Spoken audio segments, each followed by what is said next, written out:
Si vous êtes nouveau sur la chaîne, n'oubliez pas de vous abonner et d'activer la cloche de notification. On commence. Daniel Warin brille actuellement à l'UFC grâce à Benoît Saint-Denis, mais ça fait près de 20 ans qu'il apparaît dans le coin de combattants comme Anderson Silva et Dan Henderson. Pourtant, on ne peut pas dire qu'il déborde d'amour pour l'organisation. Dans le monde du MMA, on fait difficilement plus prestigieux que l'UFC. L'organisation présidée par Dana White n'est pas en situation de monopole sur le marché, il existe en effet des concurrents aux quatre coins du globe, mais force est de constater que personne n'arrive à leur faire de l'ombre. En fait, les fans sont tellement fidèles qu'ils sont prêts à tout pardonner à l'UFC. Par exemple, quand le grand patron a été filmé en train de lever la main sur sa femme en boîte de nuit, il n'a pas eu à subir la moindre conséquence dans la sphère publique.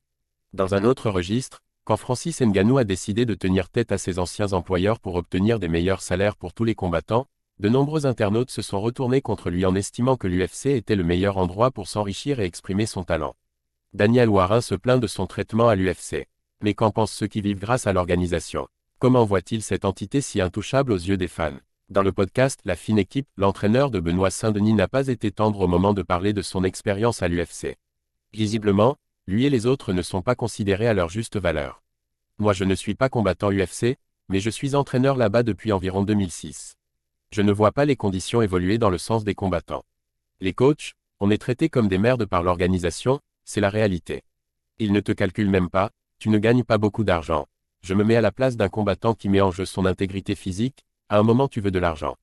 Daniel Warin connaît bien la machine UFC, puisqu'avant d'y amener Benoît Saint-Denis, il était dans le coin de légendes comme Anderson Silva et Dan Henderson.